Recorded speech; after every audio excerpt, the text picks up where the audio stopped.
좀 더 넓은 의미에서 보면 몇몇 학파들은 부처님께서 처음 법을 펴신 초전법륜 동안 가르치셨던 사성제의 16가지 모습, 그러니까 이렇게 이제 줄을 달아놨네요. 달았는데 보통 고집멸도의 4가지 진리로 알려진 사성제는 다시 각각 4가지 구체적인 모습이 있다. 이것은 유부 학파에서 주로 다루고 있다. 각각 살펴보면 고제에는 비상과 공, 비아가 있고, 집제에는 인, 집, 생, 년이 있으며, 멸제에는 멸, 정, 묘, 리가 있고, 그리고 도제에는 도, 여, 행, 출이 있다. 이제 요렇게 이제 사사 16해서 16가지로 이제 나누어서 구분을 하는 그런 학파들도 있다고 말이죠. 이제 주장합니다. 이 학파들에게는 공성이나 무아에 대한 가르침이 거의 없습니다. 이것은 이제 비판을 유부에 관한 얘기이기 때문에 이제 유라는 것은 뭐냐면 존재론적인 측면이에요. 다시 얘기해서 이제 아비담 시절에 그러니까 논의 시절에 있었던 존재론, 다시 얘기해서 지수합풍공은 있고, 그러니까 지의 성분, 그다음 토대의 성분이라든지, 그다음에 물의 기본 원소들은 다 있다, 이렇게 이제 봤던 것이거든요. 그래서 이제 있다라고 본 아비담 시절에 유론 학자들이 이제 사성제를 갖다가 16단계로 나누어서 설명을 했는데, 16단계를 갖다 지금 여기서 그냥 다 설명을 하려면 이것도 이제 시간이 너무 많이 걸리니까 간단하게 내가 설명을 드리도록 하겠습니다. 그래서 이제 우선 고제에는 고집멸도의 고제 있죠, 그죠? 우리가 이제 생존해서 살아가는 그 자체는 전부 다 고로 기결된다라는 거기에는 4가지가 있다. 비상과 왜 그러냐면 항상 영원하지 못한 것이 첫 번째 고의 첫 번째다. 그러니까 어떤 것인지 이 비상이라는 것은 상이라는 것은 언제나 항상 그런 뜻이거든. 그러니까 계속해서 그대로 존재하는 것인데, 여기에는 계속해서 존재하는 어떤 것이 없다. 그래서 비상 이렇게 얘기했고, 그 다음에 그렇기 때문에 고이고, 그렇기 때문에 공이고, 그렇기 때문에 비아가. 그러니까 이게 뭐냐면, 여기에서는 비상이 있고, 고가 있고, 공이 있고, 아가 아님이 있다. 이렇게 이제 설명을 하는 거예요. 그래서 이제 아가 아님이 있다. 아닌 것이 있다. 이제 그러니까 아가 없다가 아니고 무아가 아니고, 여기에서 무아가 아니고 비아죠, 그죠? 아가 아닌 것이 있다. 이제 이렇게 또 있다로 이제 나가는 거예요. 집제에서는 원인에 관한, 그러니까 이게 고의 원인에 관한 집에 관한 설명에서 원인이 있고 모임이 있고, 그래서 생겨난 것이 있고 또 조건이 있다, 이렇게 이제 설명을 했고, 또 멸제에서는 니르바나 멸이 있고, 그 다음에 깨끗한 상락아정 할 때 여기에 정이 있고, 그 다음에 묘가 있고, 묘는 것은 교묘하게 우리가 설명하기 어려울 정도의 묘한 방식으로 존재하는, 그러니까 변화하는 것이 있고, 그 다음에 리가 있고, 그래서 이건 떠난다라는 뜻이에요. 그냥 모든 것으로부터 떠난다는 리가 있고, 그리고 이제 도제의 길에서는 길이 있고, 그 다음에 여여한 것이 있고, 그 다음에 행이 있고, 의지가 있고, 출이 있고, 벗어나고자 하는 것이 있다, 고 주장을 한다. 근데 이제 여기에 주장하는데 이 학파들은 공성이나 무아에 대한 가르침이 거의 없어요. 그러니까 이게 단점이에요. 그러니까 공성과 무아다. 실제로 나라는 실존의 그 나라는 것이 없다. 영원성을 갖고 있는 나라는 자성이 없다라는 가르침이 약하고 그 다음에 공성에 관한 가르침이 이제 약하단 말이죠. 그래서 이제 그것을 얘기하기 위한 것이니까 이제 그 정도로 요거는 또 넘어가요. 그냥 아주 자세히 설명을 하면 이제 내가 뭐 소승불교 조금 이제 설명이 완벽하게 되지 않은 부분을 갖다가 설명을 갖다 내가 그 소승불교 쪽은 뭐 해야 될 필요성을 별로 못 느껴서 이제 이런 것이 있는데 그런 비판을 갖다 이제 우리가 할 수 있다 그 말입니다. 부처님의 가르침을 담은 몇몇 경전들은 문자 그대로 이해할 수 있는 것들이 아니다. 그러니까 또 이제 몇몇 경전들은 우리가 이제 그 안에 그 적어놓은 그대로 그 이해하는 것은 불가능한 일들이 있단 말이죠. 그러니까 적혀 있는 것이나 말은 그렇게 되어 있는데 전혀 그 뜻을 갖다가 뜻을 좀 더 깊이 있게 들여다보지 않으면 그 알 수가 없는 부분들이 있다 그 말이죠. 그래서 이런 유행들의 경전들은 결정적인 가르침과 해석적인 가르침, 즉 요의의 가르침과 불요의의 가르침으로 분류한다. 그러니까 요의의 가르침과 불요의의 가르침으로 우리가 이제 분류할 수 있는데 이제 결정적인 가르침이라는 것은 우리가 그 말해 놓은 것을 가지고서 정확하게 이렇게 알 수가 없어요.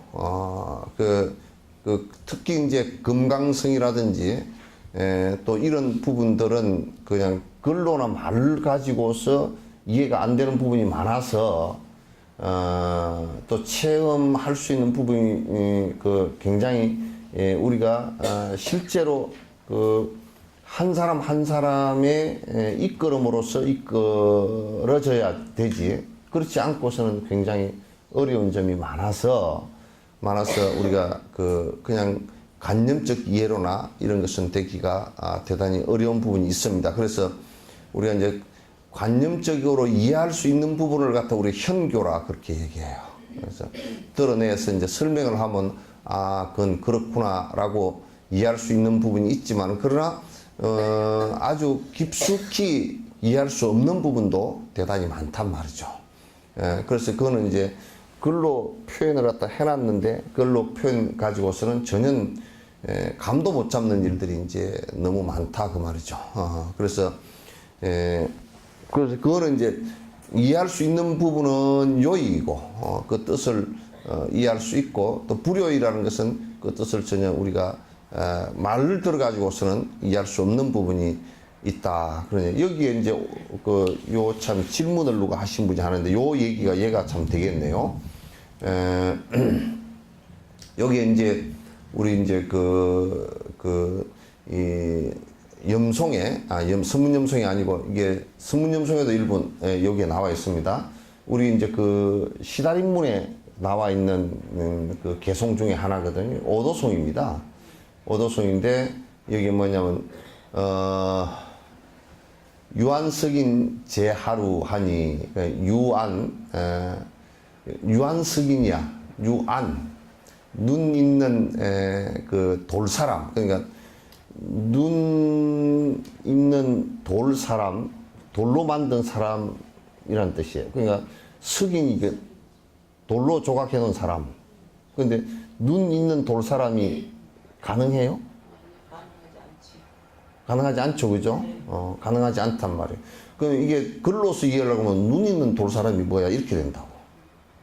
제 하루하니, 거기에 이제, 제 하루야, 눈물을 흘린단 말이에요. 돌로서 만든 석인이, 석인이 눈이 있는데 그 사람이 눈물을 흘리더라. 말로 하면 그렇게 되거든? 근데 이제, 누가 질문을 해서 이제 딱 마치 그게 맞게 내가 지금 금방 생각이 나서 이 설명을 드리는 거니까, 질문한 거고 같이 대답을 할게요. 무언 동자가 암차어라. 무언 동자, 말 없는 동자가 암차어라. 탄식을 하라. 말이 없는데 탄식을 했다. 가능해요? 그러니까 여기에 그 유한석인이나 무언 동자나 사실은 같은 말이거든. 그러니까 눈이 있는 동자가 또 그 돌사람이 눈물을 흘리고 또 말 없는 동자가 말 없는 여기에 무언 그러면 말 없는 이렇게 번역을 하지만 실제로 뭐냐면 입 없는 동자 그렇게 해도 돼. 입이 없는 동자가 암차오로다. 가만히 탄식을 한다고. 이거 교리로 이해가 돼요? 안 되는 얘기죠, 그죠? 근데 이제 목마독이 번일전하니 그 목마를 갖다 그 목마가 나무 말이죠, 그죠? 나무 말을 갖다 거꾸로 타고 거꾸로 탔어, 그것도. 나무 말도 못 달릴 건데 또 거꾸로 탔어. 거꾸로 타고 그것도 도일전이야. 한번 서 있는 게 아니고 거꾸로 뒤집어 버렸단 말이야. 그거 이해돼요? 말을 타려고 하면 바로 타야 되고, 말을 타려고 하면 달리려고 하면 말을 타야지. 말을 타야지. 나무 말을 타고, 그것도 거꾸로 타고, 그것도 말발이 밑으로 이렇게 되어 있는 것이 아니고, 말발이 그냥 하늘로 보고 있단 말이야. 그러니, 타고 한번 뒤집으니, 그 다음에 대홍염리 방한풍이로다. 크게, 붉은 불꽃 속에서 큰 불꽃이 팍 튀어올랐는데, 거기에 이제 아주 찬바람이 쌩 하고 불었다.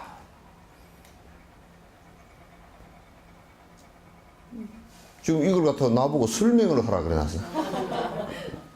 이 개송을 알기 쉽게 풀어서 해석을 해 주십시오. 사실은 요거는 이제 해석을 하면 이익이 별로 없는 개송이야. 여기는 전부 다 의심을 품게 만들어 놓은 개송이기 때문에 어째 눈 있는 돌사람이 눈물을 흘릴까? 그럼 화두가 된단 말이에요.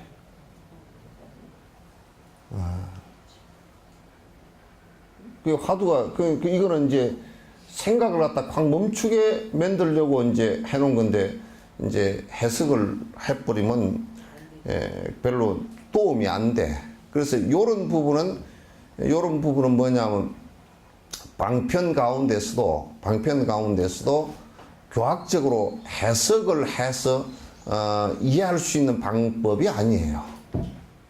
요걸 갖다 이제 뭐라 그러냐면 요걸 공안이라고 그렇게 얘기하거든. 공안 그러면 화두 그렇게 얘기한다. 화두를 공안 그런다. 공안이라는 것은 뭐냐면 비밀 공문서 그런 뜻이에요. 비밀 공문서예요. 요즘에 뭐 대통령 기록을 갖다가 대통령 기록물에 보존을 해놓고 몇 년 안에는 못 끄집어내 본다 이런 얘기 있죠, 그죠? 그게 이제 1급 비밀, 2급 비밀 그래가지고 이제 공안 그러는데 또 그것도 정치적으로 저것들 이용할 수 있는 놈들은 다 떠들어가지고 또 이제 문제가 되기도 하고 그렇잖아요. 근데 이제 그 공문서는 내가 이를테면 여기서 내가 왕이다 그러면 왕이 그 공문서를 하나 써가지고 그 편지 봉투를 딱 붙여서 봉을 해가지고 일체 중간에 못 열어보게 하고 왕명으로 못 열어보게 하고 전달하는 사람이 말을 타고 가서 그쪽에 뭐 어디 부사나 누구 지사에게 이렇게 전달하면 그 사람이 이제 뜯어보죠, 그죠? 그 사람만 뜯어보라면 그 사람만 뜯어봐. 그게 비밀 편지라. 그러니까 가는 도중에는 들고 가는 놈도 몰라. 들고 가는 놈도 그 안에 내용이 뭐가 들었는지를 모른단 말이야. 그러니까 이제 화두라는 것은 화두를 들고 있지만은도 결과가 나오는 것은 결과가 나와봐야 알아. 그 전에 생각으로 헤아린 일들은 그건 안 된단 말이죠. 안 된단 말이야. 그래서 이제 그걸 공안이라 그래. 그 화두 자체를 공안이라 그래. 그 의심을 일으키지만 의심의 답이 있는 것이 아니고 의심을 일으켜서 이게 좀 얘기하자면 의심을 일으켜서 그 의심이 동로 계속 쭉 지속이 돼서 어느 시점인가 번뇌가 확 사라져 버렸을 때 번뇌 사라진 경계가 드러난 그것이 결과란 말이에요. 그 전에는 대답을 하려고 해도 대답을 할 수가 없는 것이 이 화두의 그 원칙이에요. 그러니까 여러분 이제 연부를 하다가도 그건 하면 계속 반복해서 이렇게 하게 되면 좀 답답한 느낌도 있고 그게 계속 연부를만 계속 해서 갈 뿐이야. 그렇게 하다가 보면 어느 시점에서 만약 번뇌가 툭 사라진다 그러면 그 연불에 의해서 번뇌가 사라진 경계가 드러났을 때 그게 목적이고 그게 결과이지. 연불을 지금 하고 있는 것은 방법일 뿐이란 말이야. 그래서 지금 요거는 이제 고개송을 갖다가 눈 있는 돌사람이 눈물을 흘리니 말 없는 동자가 가만히 탄식한다. 그리고 내가 조금만 풀어줄게. 응? 많이 풀면 이거는 이제 그 도움이 안 돼. 이게 요이란 말이야. 안에 핵심을 얘기해 놓은 것이란 말이야. 눈 있는 돌사람, 그러면 눈 있는 돌사람이라는 것은 뭐냐면, 번뇌가 사라져서 정에 왔다 갔다 하지 않는 사람이야. 그게 도인을 얘기하는 거야. 그러니까 도의 문에 든 사람이에요. 눈이 있다라는 얘기는 그 보고 듣고 말하고 하는 것이 전부 다 실제 모습을 그대로 볼 수 있는 사람이야. 그러니까 유인석인 제 하루하니 그게 가만히 눈물을 흘리니 그러니까 이건 중생을 위한 자비의 눈물이겠지.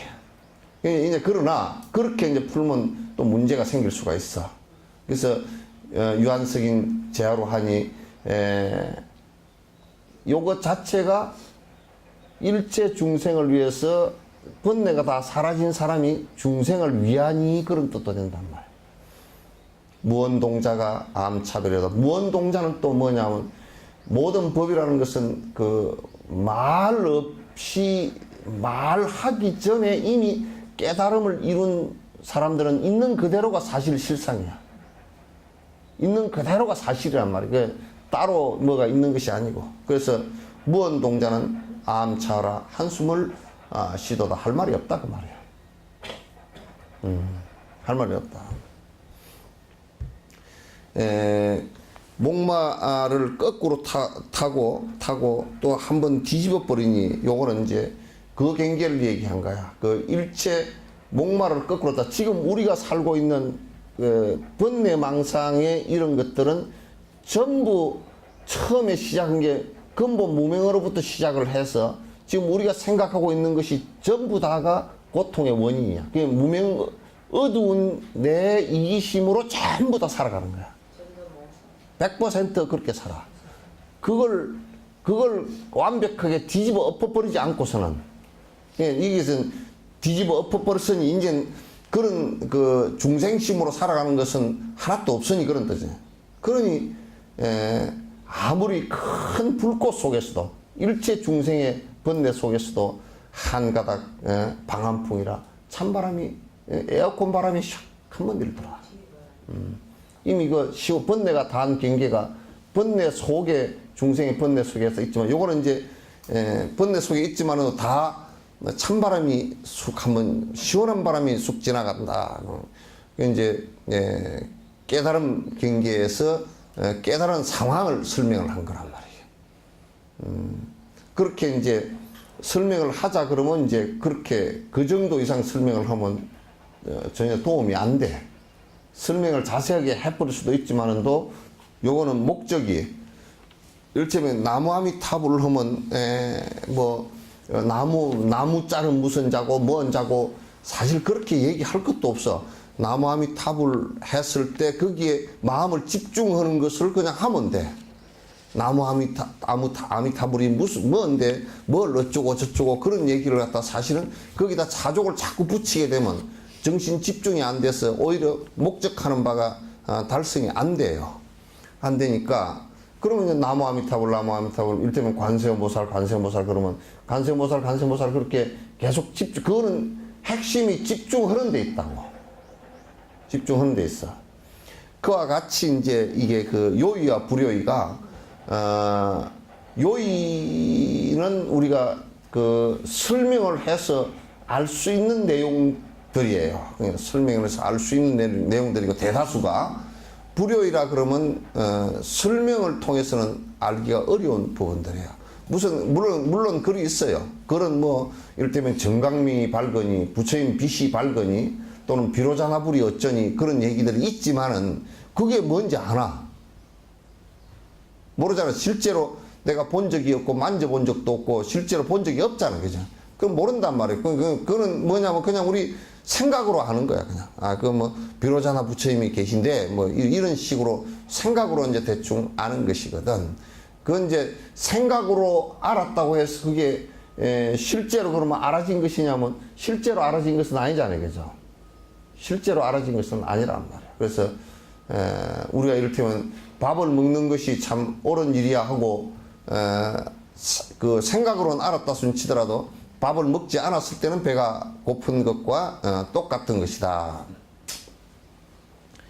그래서 이제 요의의 가르침과 불요의 가르침으로 분류합니다. 이러한 용어들에 대한 정의 역시 학파들마다 조금씩 다릅니다. 이제 유식학파는 결정적인 가르침을 문자 그대로 받아들이지만 해석적인 가르침은 문자 그대로 받아들이지 않습니다. 여기는 이제 요 논쟁에 관해, 요 얘기에 관해서는 그렇게 깊이 있게 그냥 여러분께서 이게 뭐 어떤 것이다 이렇게 깊이 있게 볼 필요는 없을 것 같아요. 이게 유식학파의 얘기는 뭐냐면, 유식학파들은 대체적으로 요의 부분은 그냥 별 비판 없이 받아들여요. 근데 불요의 부분은 굉장히 이제 분석을 많이 하죠.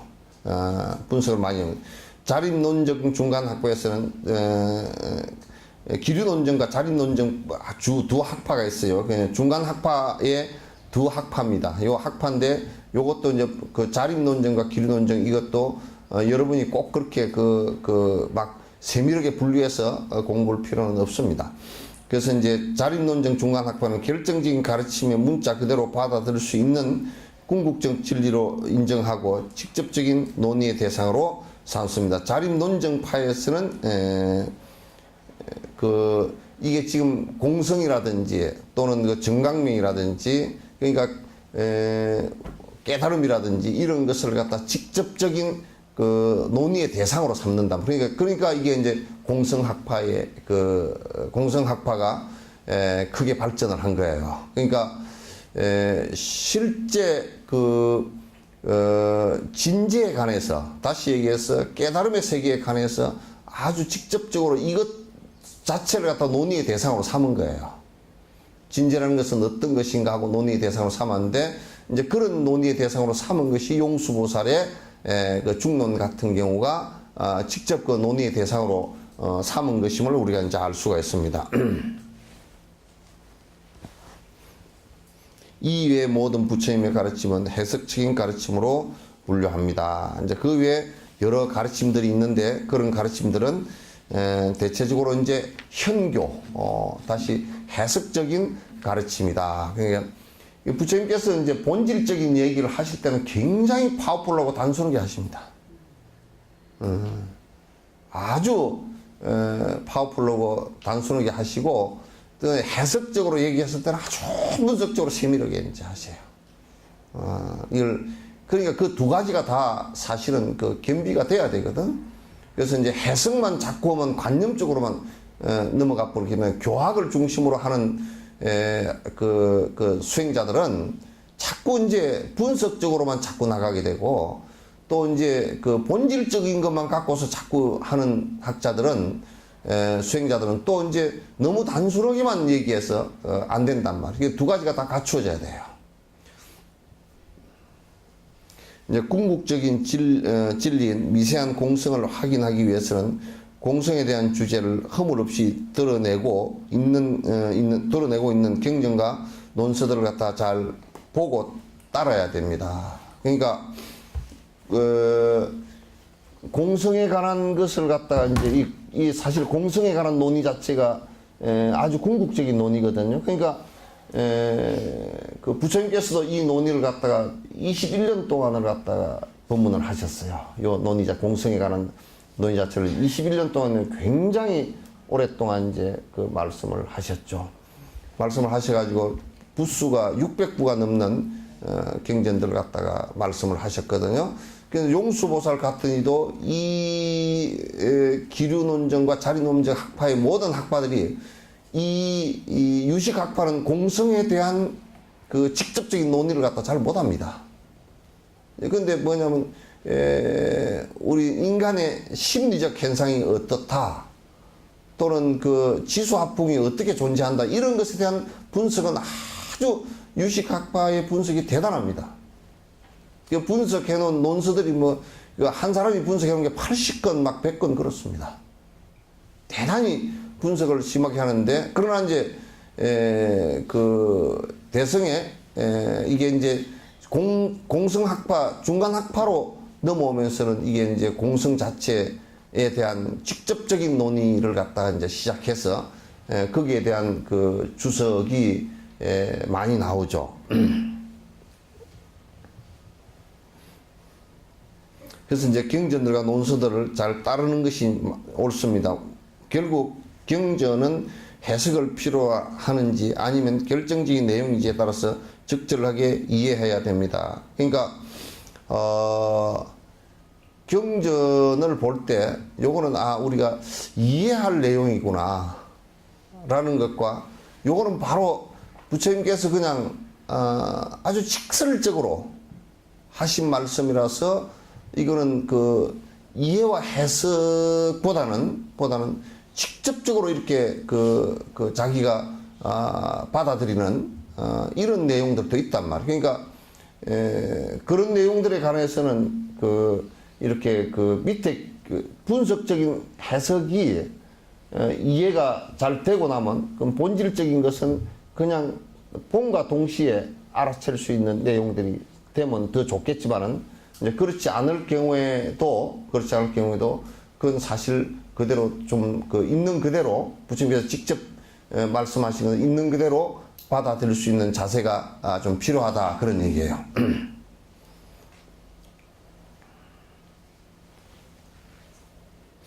물론 처음에는 이러한 구분이 쉽지 않습니다. 하지만 위대한 스승이 먼저 분류해 놓은 것을 따라서 어느 것이 결정적인 내용이고 어느 것이 해석적인 내용인지 하나씩 공부해 나가다 보면 공성에 대한 바른 깨달음을 얻을 수 있습니다. 그러니까 이게 이제 요의경인지 불요의인지 이런 것을 구분하고, 만약에 불요의경에서 이해를 시키기 위해서 이런 상대적으로 얘기한 것들, 이해를 시키기 위해서 여러 가지 상대적 얘기들이 많아요. 이를테면 선과 악을 구분해서 얘기했다든지, 그러나 공성의 입장에 놓고 들어가면 선과 악이 없다 그래 버린단 말이야. 이해를 시키는 단계에서는 악으로부터 벗어나게 하기 위해서 선과 악을 구분해서 이원론적으로 얘기를 한다고, 이렇게 구분해서 여기에 악이 있고, 그래서 이 악을 벗어나기 위해서는 여러분들이 선을 선택해야 된다, 이렇게 설명해요. 선을 선택했을 때 선은 이런 것이 있고, 이렇게 해서 그대들이 악으로부터 벗어나야 된다, 이렇게 얘기를 하건, 이거는 사실 현교예요. 그러나 이제 조금 깊이 들어가면 선과 악이라는 게 두 개가 다른 것이 아니야 라고 얘기한다고요. 그게 이제 방등구에서 얘기한 중생과 부처가 각각 다른 실체라면 중생이 부처가 될 수 없고 부처가 중생에게 이익을 줄 수도 없잖아요. 그죠? 각각 다른 개체이고 다르다면, 다른 개체이고 다르고 다른 실체가 있다면, 부처라는 실체가 있고 중생이라는 실체가 따로 존재한다면 두 개가 영향을 줄 수도 없고 아무 별 의미가 없는 상황이 벌어져 버리잖아요. 그렇죠? 근데 이제 중생과 부처가 둘이 아니야, 똑같다라고 말할 수는 없어. 둘은 아니야. 이 똑같지 않다라는 것하고 둘이 아니라는 말하고 달라요. 예. 그러니까 중생과 부처가 중생이 될 수 있고, 그죠? 중생이 부처가 될 수 있고, 또 부처는 중생을 위해서 존재하는 존재란 말이야. 그래서 이제 이 둘이 다르지 않다라고 얘기하는 불의의 법문을 시작했고, 그러나 불의의 법문도 다르지 않다라는 얘기를 했을 뿐이야. 그러니까 번뇌가 일어나는 것도 내 마음으로부터 일어났고, 깨달음이 일어나는 것도 내 마음으로부터 일어났기 때문에 번뇌와 깨달음이라는 것은 다르지 않단 말이야, 사실은. 다르지 않다라고 얘기를 하는 것을 갖다 사람들이 받아들이기가 무척 쉽지 않다고. 우리는 전부 다 구분해서 이건 이거고 저건 저거고 이렇게 봤기 때문에. 그러니까 부처님께서 이 얘기를 하는, 다르지 않다라고 얘기하는 불의의 법문을 2년간을 계속 하셨는데, 이 법문을 갖다, 하실 때는 그 앞에 8년간이라는 기간을 갖다 선과 악에 관한 얘기를 갖다 쭉 말씀을 하셨어요. 그러다가 이제 반야부에 들어서면서는 여러분 반야신경 잘 아시듯이 안이비설신이도 없고, 그죠? 지혜도 없고, 뭐 이쪽 없고 나오죠, 그죠? 시고 공중에는 무생 무수생. 그러니까 이게 이제 없고 그렇게 하면 이 알아듣기가 굉장히 문제가 쉽지가 않다고.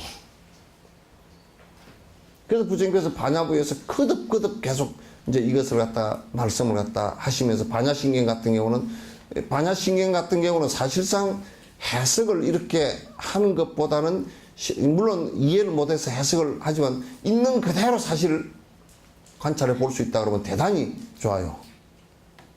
시고 공이 그러기 때문에 공 가운데는 눈, 귀, 코 이런 것도 원래 없었다라는 것이 공성의 주된 내용 아닙니까? 그죠? 그러니까 크게 사실 해석을 가할 수 있는 그런 부분들이 아니라고 봐요.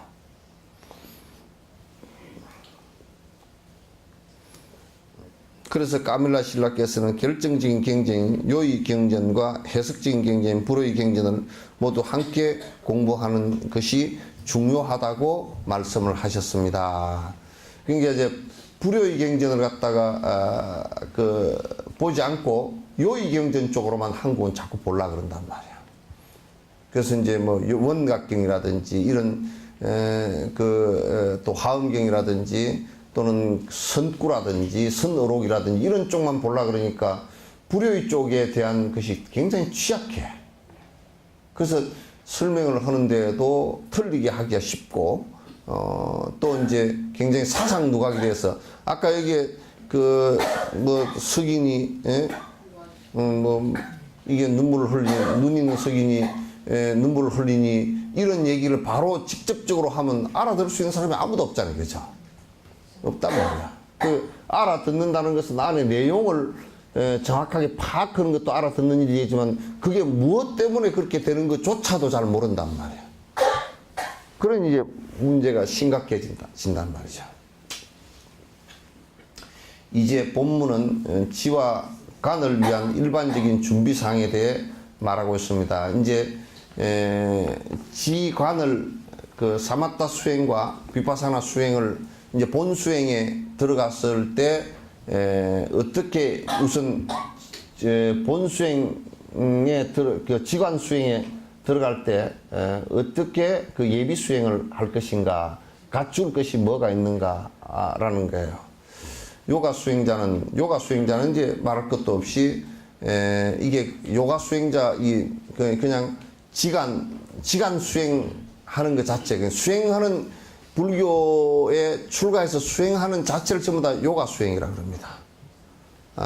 불교에서는 요가 수행 이렇게 얘기할 때 무슨 뭐 팔 동작하고 다리 동작하는 그런 걸 얘기하는 게 아닙니다. 그거는 요가 가운데서도 아주 아랫 단계의 요가야.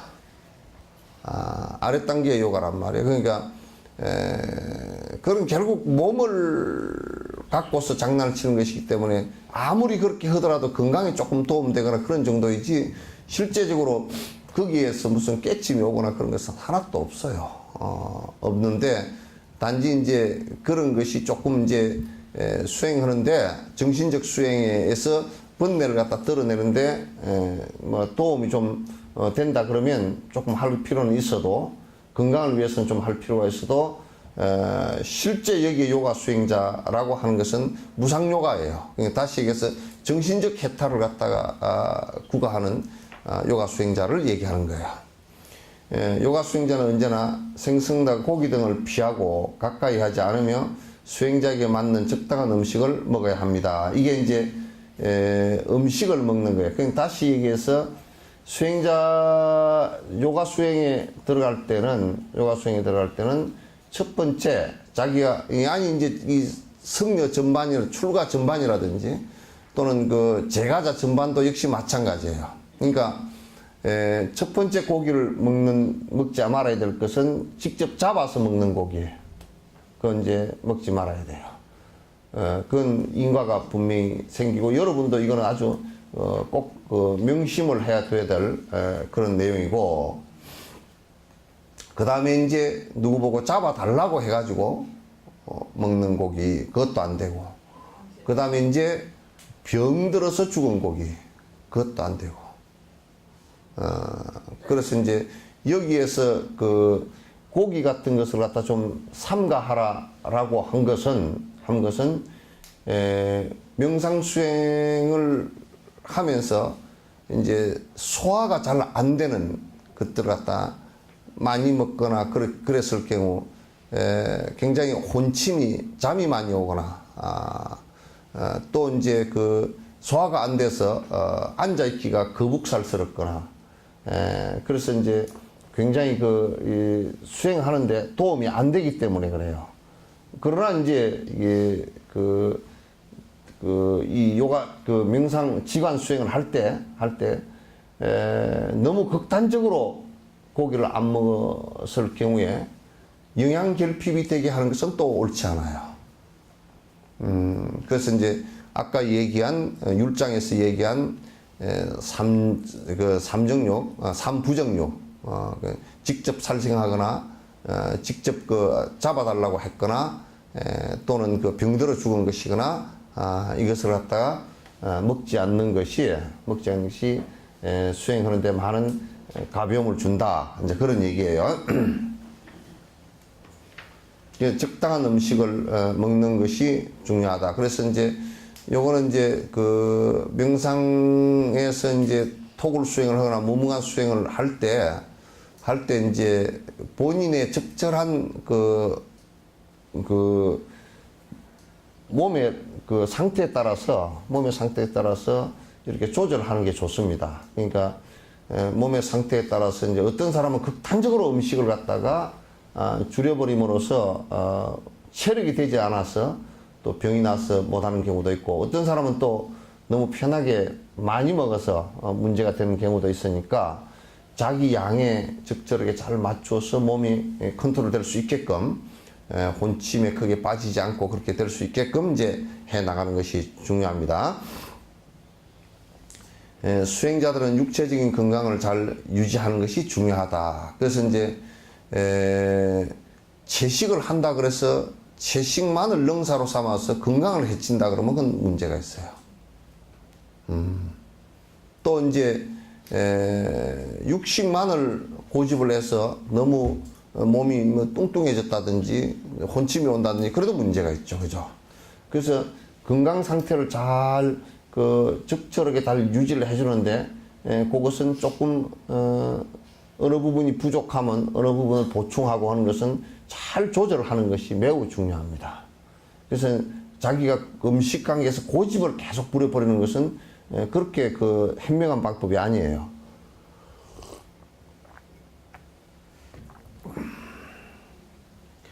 이제 그런 게 하면 마음은 맑고 강건해야 합니다. 의지가 뚜렷하고 또 마음은 맑아야 된다. 이게 마음이 맑다라는 것은 뭐냐면 여러 가지 복잡함 같은 것이 이제 없어야 된다.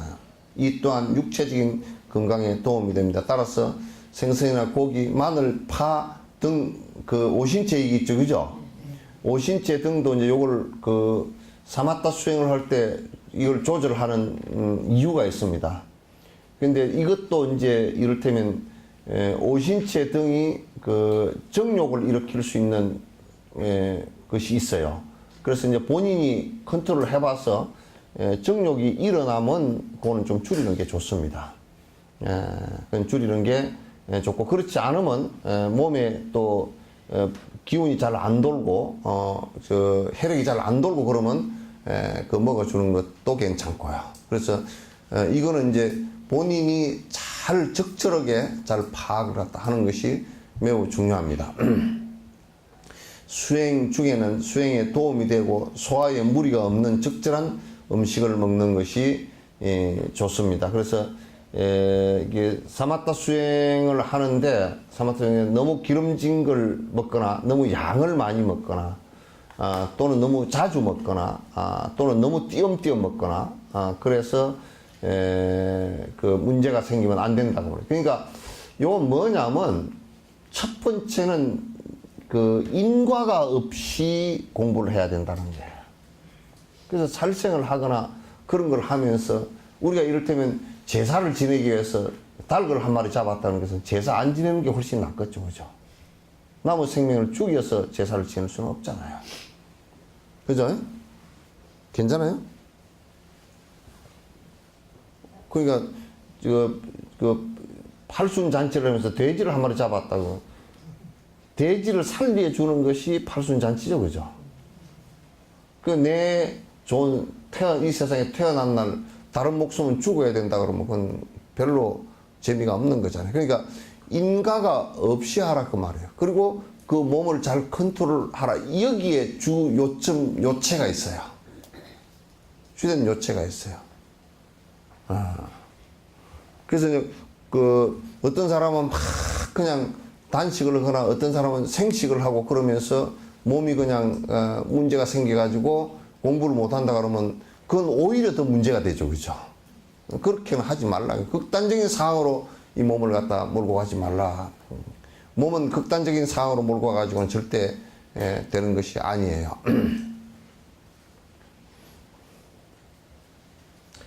예를 들어 과식을 하면 깨어있는 상태를 유지하기가 어려운 것과 같습니다. 과식을 하면 이제 혼침이 많이 와서 특히 점심 때 많이 먹거나 이렇게 하거나 또 저녁 때 많이 먹는 것은 그렇게 이제 그 좋은 음식 습관이 아닙니다.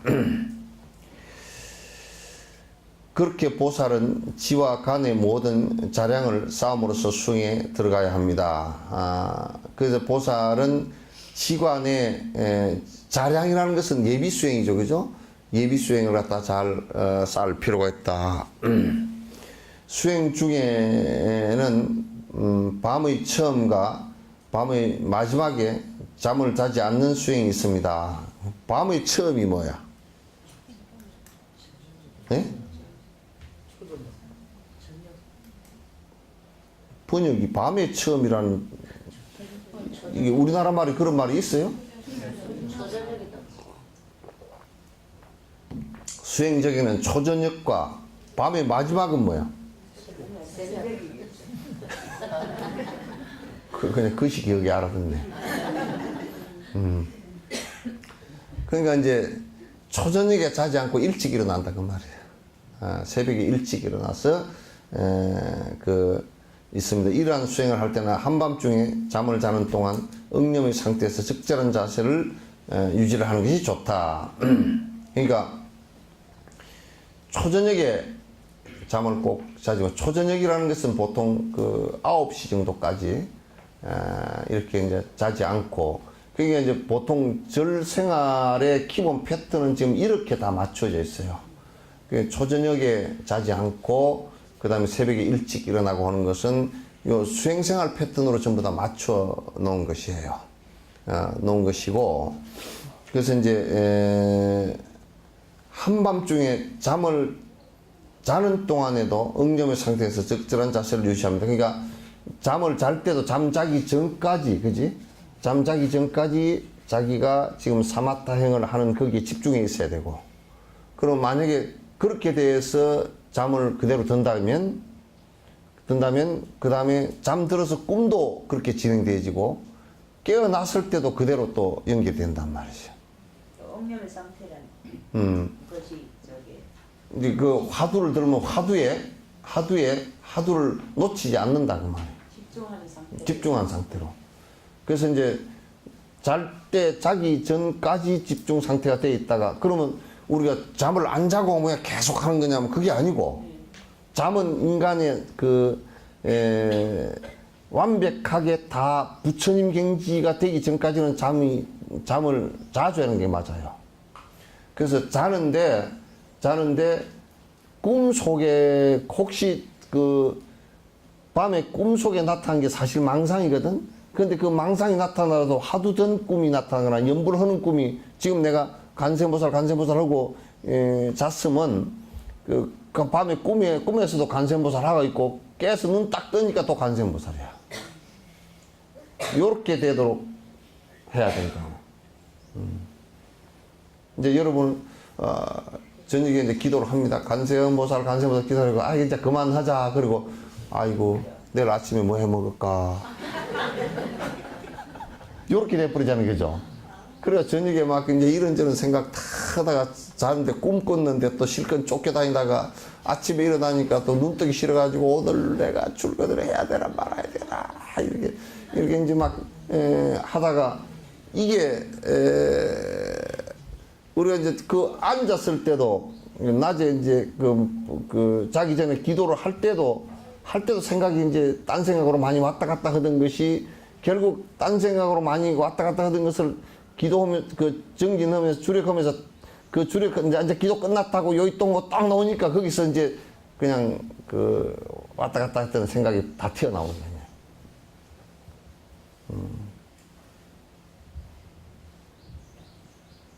그러니까 이제 그걸 오랫동안 기도를 10년을 했는데도 별 영험이 없어요. 그렇게 하면 영험이 별로 없어.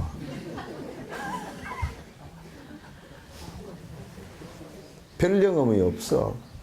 선생님 뭐 열심히 했는데도 그게 그건 것 같고 그렇지 그게 그건 것 같지.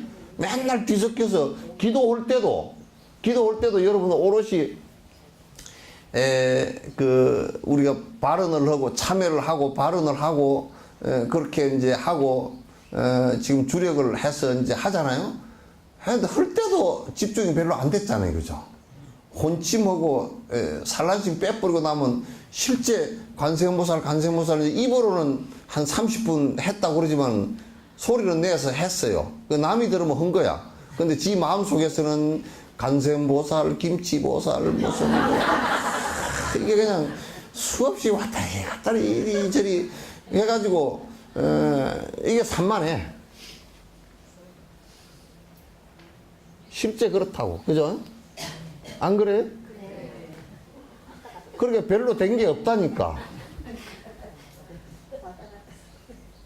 맨날 어떤 데는 피곤해가지고 간세음보살만 자고 앉았고 자다 끔뻑 일어나고 10분이나 자고 입에 침도 흘러 있고 막 그렇게 하다가 또 뭐 어떤 데는 또 했는데 그냥 또 내일 할 일 다 생각하고 이제 뭐 이게 끝으로는 그걸 갖다 이제 그 구칙연불이라 그래. 입으로만 하는 연불이라 그래. 생각은 딴 데로 다 돌아다니고 그 생각하고 이 말하는 거고 지금 내가 앉아 있는 거고는 일치시켜야 돼. 지금 앉아 있는데도 부처님처럼 앉아 있잖아, 그죠?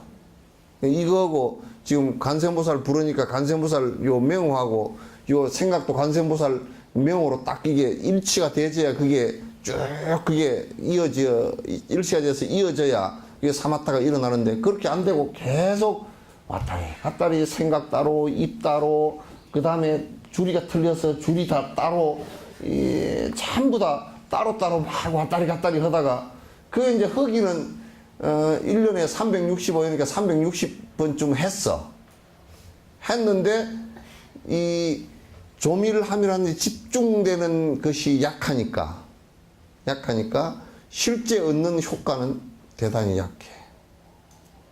그래가지고 이제 여러분이요 자녀들 공부하라고 뭐 사과 깎아다 주고 뭐 해지만은 그 앉아가지고 애 사실은 하루에 10시간씩 앉혀놔도요 껍데기는 공부를 하고 있지. 우리 애가 책상에는 열심히 앉아 있습니다. 공부 열심히 하는데 성적이 안 오릅니다. 그건 내가 알아. 어떻게 하느냐? 열심히 안 해. 여기에 이게 안에서 복잡해가지고 딴 생각을 많이 해가지고 대부분 공부 잘하는 사람은 머리 나빠서 머리가 좋아서 공부를 잘하는 것보다 집중력이 강한 사람이야.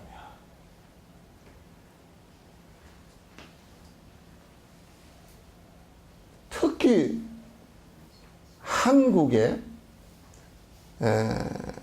우리 여성들은 생각이 왔다 갔다 하는 게 너무 많아가지고 뭐 하여튼 김치도 담아야 되고 뭐 해야 되고 왔다 갔다 하는 게 너무 많아가지고 이게 굉장히 산만해. 남자들은 술을 퍼먹어서 산만하고 정신이 그거는 여자분들은 내가 가만히 비유를 해보면 생각이 요렇게 왔다 갔다 하고 남자들은 요렇게 왔다 갔다 해. 술 먹어서 업 다운 이렇게 되고 여자분들은 그냥 이럴까 저럴까 계속 그런 것 같아. 그냥 생각이 왔다 갔다 해가지고 이쪽으로 갔다 이래가지고 이게 집중이 잘 안 돼.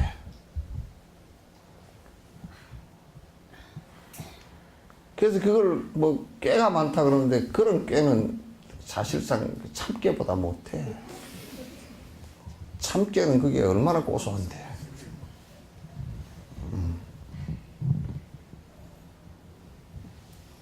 수없이 생각이 왔다 갔다 하는 것을 중생이라 그런단 말이야.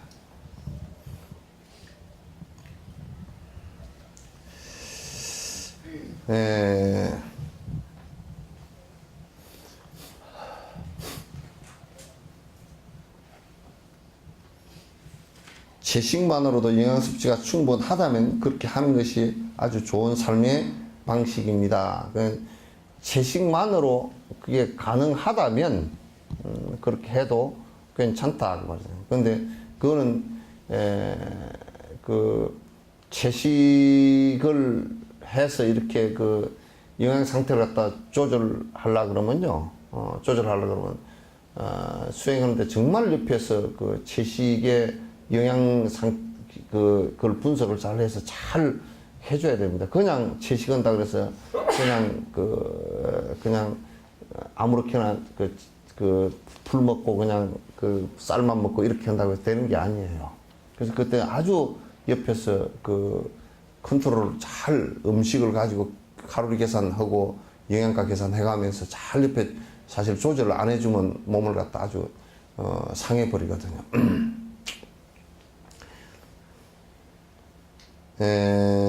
그렇게 하는 것이 아주 좋은 삶의 방식입니다. 완전히 채식을 하기가 힘든 경우는 되도록이면 적당한 양의 고기만을 섭취하는 것이 좋다. 그러니까 아까 삼부정육 먹지 말고 그래서 꼭 이제 부처님 당시 때도 그랬어요. 내가 여러 번 얘기를 했지만도 지금도 그 남방 쪽에 탁발을 하는 것은 그 사람들은 부처님 당시 때와 똑같이 지금 탁발을 하고 있거든. 하고 있는데 가서 탁발을 하는데 거기 신도들이 전부 다 이 음식을 해서 이렇게 들을 때 거기는 고기 든 것도 있고 또 이런저런 음식이 있잖아요. 그러면 그건 일체 이 바루에 그 음식을 담을 때 나는 그런 거 안 먹습니다. 나는 그건 빼십시오. 이렇게 하질 않아요. 그래서 그 주는 대로 받아와서 드십니다. 그래서 이제 그런 것에 이제 그 원론적인 것을 생각해 보면 우리가 알 수 있습니다.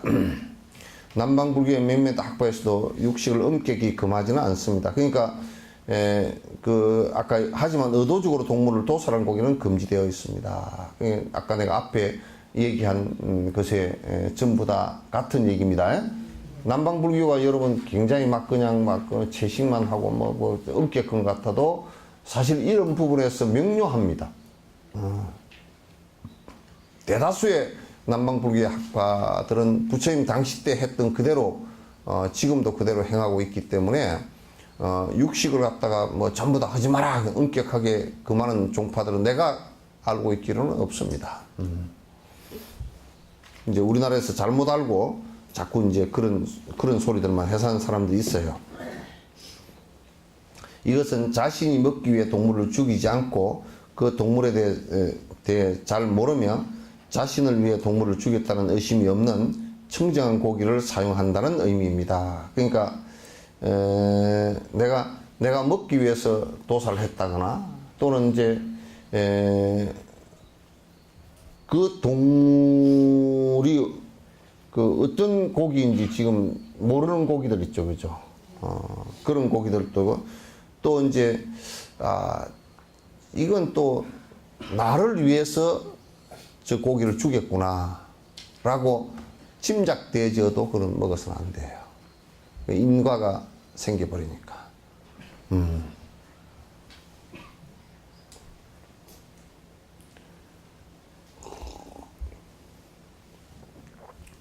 보통 대승불교에서는 육식을 하는 경우가 있습니다. 그러나 임능가경과 같은 경전에서는 육식을 하는 것이 아주 엄격하게 금지되어 있습니다. 반면에 아짜리야 바와비백과 그 청변 스님의 중간심송과 같은 경전에서는 논전입니다. 경전이 아니고 논전에서는 어느 정도 인정하고 있는 것 같습니다.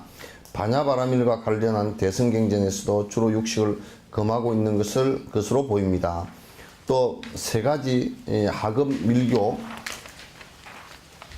수행에서는 육식을 엄격히 금하고 있습니다. 반면에 무상요가의 계열에서는 5가지 고기와 5가지의 감노, 주로 이제 5종육은 보통 코끼리 고기, 사람 고기, 말고기, 개고기, 소고기를 갖다가 말합니다. 그러나 이것도 이제 이게 이제 뭐 코끼리 고기를 사람이 잘 안 먹는 것도 뭐 그건 보통 이제 인도 풍속 가운데 하나고요. 사람 고기는 그 옛날에는 그 사람 고기를 먹은 경우도 지금 식인종 같은 거 있었잖아요, 그죠? 그리고 이제 개고기 구육 같은 경우는 한국 사람들이 잘 먹는데 이건 사람하고 가깝다 그래서 이제 구육을 잘 안 먹고, 소고기 같은 경우도 인도 같은 경우는 또 힌두의 영향이에요. 그래서 말한다. 그러나 말고기 대신에 쇠고기를 포함할 때도 있다. 밀법의 오감노는 신성한 소의 5가지 생산물인 뭐 오줌, 똥, 우유, 뭐 신선한지 내가 모르겠어.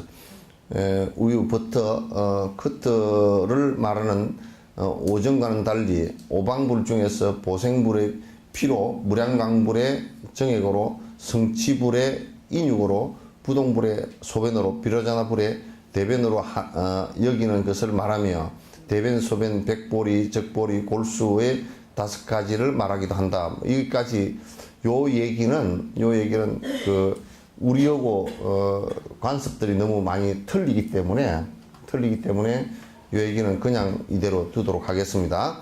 를 특별한 수행의 목적으로 사용합니다. 그 뭐 소똥을 사용한다든지 무슨 뭐 그런 것은 여기에 지금 우리 밀교하는 사람들이 없고 또 밀교 쪽에서 하는 여러 가지 행위들이기 때문에 이건 그냥 그대로 두고 봅시다. 그러므로 육식은 반드시 한도 내에서 필요에 의해 시장에서 구입할 수 있는 것만을 섭취하는 것이 좋습니다. 하지만 자신만을 위해 동물을 희생하는 것은 엄격히 금지되어야 합니다. 이제 이 얘기가 결론과 같은 거예요. 그러니까 아까 얘기한 삼부정육 하지 말라. 그 다음에 그걸 갖다 될 수 있으면 채식을 하는 것이 좋다. 그러나 채식을 하는 것만이 능사가 아니고 몸을 유지시킬 정도의 그 채식을 해서 몸을 유지를 못 시킬 정도 되면, 몸이 유지가 안 돼서 그 수행을 못 할 정도 그렇게 그 음식을 갖다가 채식을 하는 것은 좋지 않다.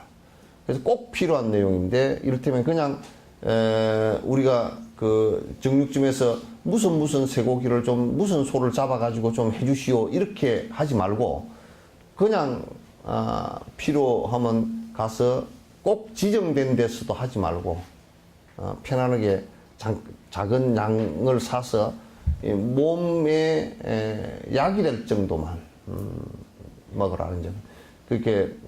그렇게 말하는 것이 일반 보편적인 얘기고, 그 다음에 이제 특수한 수행을 할 때, 특수한 수행을 부분적으로 꼭 해야 되는 사항이 있을 때는 그 부분은 그 육식을 하지 않고 하는 경우도 있어요. 그러니까 특수한 수행을 할 때 그런 얘기예요. 그렇게 이제 이해를 하셔요. 네. 특수한 수행이 주로 어떤 수행? 특수한 수행 같은 경우 이를테면 무문관을 하면서 이제 자비관을 아주 깊이 한다든지, 자비관을 할 때는 육식을 하면서는 할 수가 없잖아요, 그죠?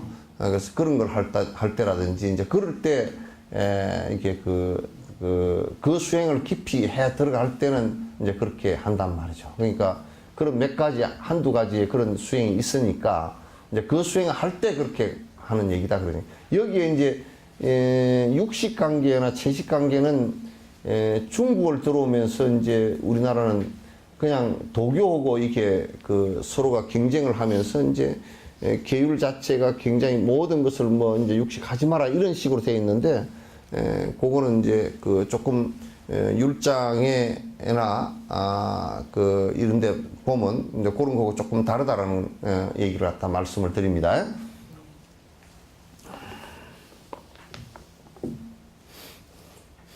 이제 먹는 것에 관한 먹고 입는 것에 관한 얘기를 갖다 이제 하는 이유가 이게 이제 그 먹는 것이 그 수행에 그 우리가 사마타 수행, 사마타 비파사는 지간 수행을 해 나가는데 상당히 부분적으로 영향을 주기 때문에 그래요. 영향을 주기 때문에 그렇게 이제 하는 것이다라는 것을 말씀드리고 앞에서 설명한 것처럼 관심 있는 수행자들은 지에 대한 수행을 하기 전에 필요한 것이 갖추어져 있고 방해받지 않을 수 있는 장소 등을 먼저 준비하는 것이 좋다. 그러니까 이 사마타 수행하는 것은 사실상 그 조금 이제 음식이나 이런 거 의복이나 이런 것도 이제 굉장히 그 예비로서 좋고요. 마음 자세 등등도 좋고 또 교학적 견해를 갖다 다 갖고 바른 견해를 갖고 있어야 그 자랑 수행이 되겠죠. 그런데 이제 또 이제 여기에 있어야 될 장소도 굉장히 중요해요. 그래서 부처님께서는 승곽으로부터 한 2km 정도, 오리 정도 떨어지게 했어요. 절들이 대부분이 인도에는 여기에 무슨 어떤 성이 하나 있으면 그거로부터 성문으로부터 한 2km 정도 떨어진 숲속이에요.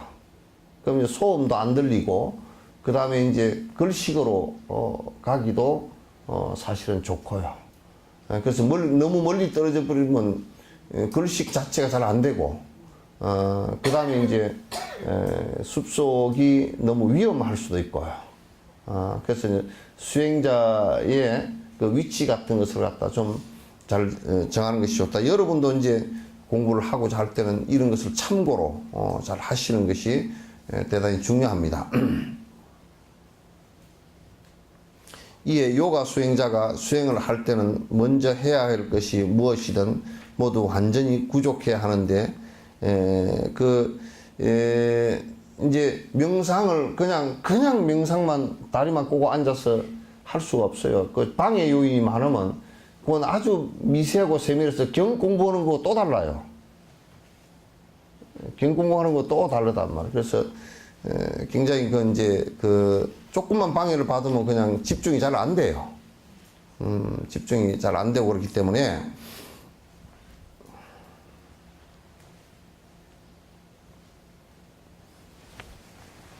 구족해야 하는데 변을 보고 나서 번잡한 소리가 없어 마음의 협종으로서 찾아 내 모든 유증의 깨달음을 그 깨달음의 정수에 이르게 하리라고 생각하며 똥 두고 나서도 뭐지?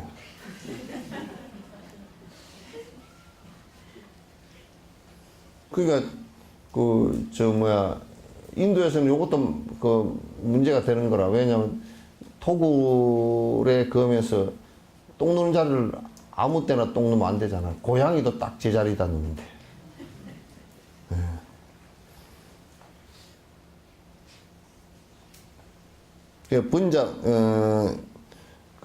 꼭 이게 사실은요, 명상할 때 이제 주로 이제 인도 같은 데는 명상을 할 때 그 건기에 하거든요. 숲속에 들어가서 하는데 집이 없습니다.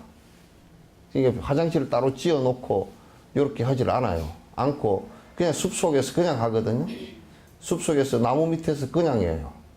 그러니까 우기가 아니고 건기에 건기에 나무 밑에서 그냥 하기 때문에 사실상 뭐 호랑이가 무릎 아플 수도 있고 이제 옛날에 뭐 그 룸비니 같은 데도 그 그 현장 스님이 갔을 때도 대장 스님이 현장 스님이 갔을 때도 또는 해초 스님이 거 갔을 때도 그게 도둑이 들끓고 호랑이가 무서워서 이 혼자 갈 수가 없다 그랬어요.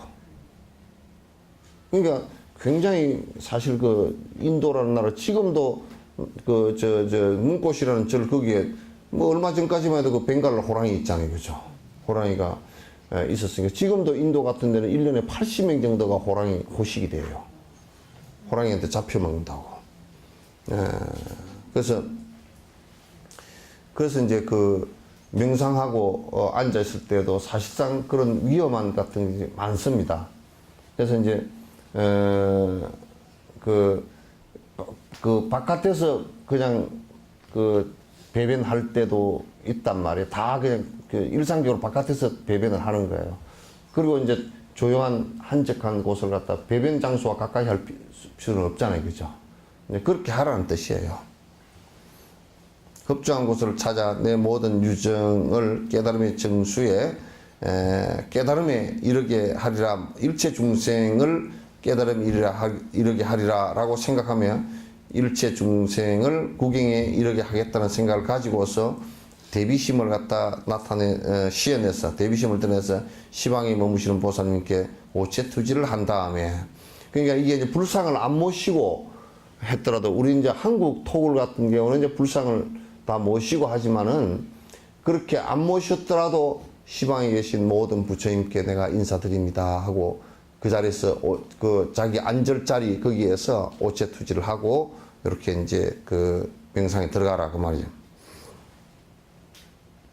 일체 중생을 다 건지겠다는 이 생각이 아주 중요한 생각이에요. 그러니까 내가 조금 여기 앉았으면 좀 편해지리라, 좀 더 마음을 갖다가 좀 더 가라앉히리라, 이런 정도를 가지고는 안 된다 그 말이에요.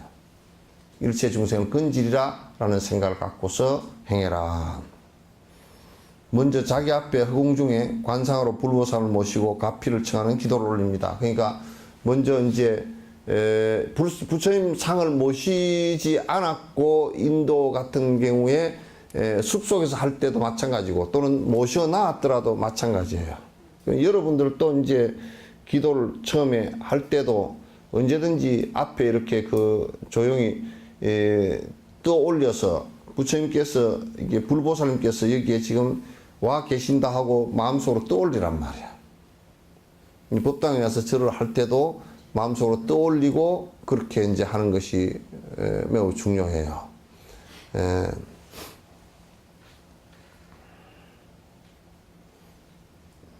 떠올리고서 이제 기도를 하고 명상을 하는 것이 중요하다. 이것은 보통 현교에서도 하는 수행입니다. 밀교에서는 먼저 선조는 역주에서 이제 봐보시면 선조는 밀교의 수행에 있어서 자기 자신을 본존으로 간상하여 생기한 본존을 말한다. 주로 생기차제 그를 일으키고 그 다음 지혜존, 지혜존은 밀교 수행에서 실제로 간상하는 대상을 말한다. 이게 뭐냐면 이게 이제 생기차제, 원만차제 그렇게 얘기하는데, 생기차제는 뭐냐면 내 스스로가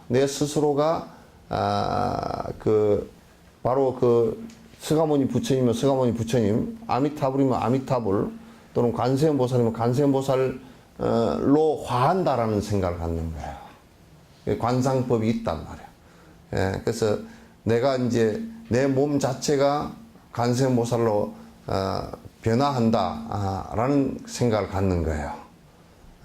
그래서 그거는 이제 이를테면 머리로부터 우리가 나자 색선백 있죠, 그죠? 천중에 머리 요 육계로부터 색선백 하얀 광명이 나와서 내 가슴으로 가득하고 내 몸 전체로 가득하고 온 만중생에게 가득하다라는 간상을 한단 말이야. 그건 이제 생기차제예요. 그렇게 해서 이제 밀교 수행에서는 그래서 본종 간상이라 그래. 자기 스스로가 간센보살로 내가 모신 스승의 모습으로 나도 이제 차츰차츰 된다라는 뜻을 갖고 있어요. 그렇게 합의를 하는 방식으로 스승을 처합니다. 이게 이제 관상법입니다. 그래서 절은 몸의 5군데, 즉 이마와 두 손바닥과 두 무릎이 땅에 닿도록 하는 전통입니다. 이건 이제 티벳은 전체 투지로 이렇게 손발을 다 뻗죠. 전체 투지라고 한국에서는 이제 오체 투지로 이제 절을 합니다. 그거는 뭐 티벳 방식이 좋으냐 우리 방식이 좋으냐 그건 따질 필요는 없을 것 같아요.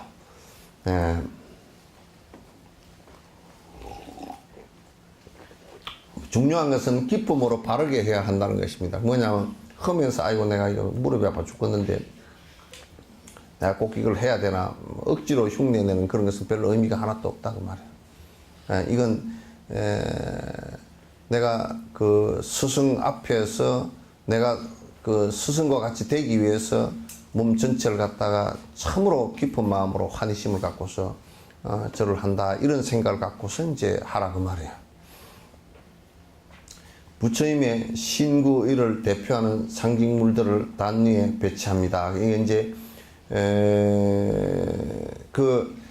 우리가 그 토굴에서 지내거나 조그마한 내 방에서 하더라도 꼭 부처님의 신구의를 대표하는 상징물, 우리가 이제 신구의를 대표하는 상징물이 뭘까요? 응?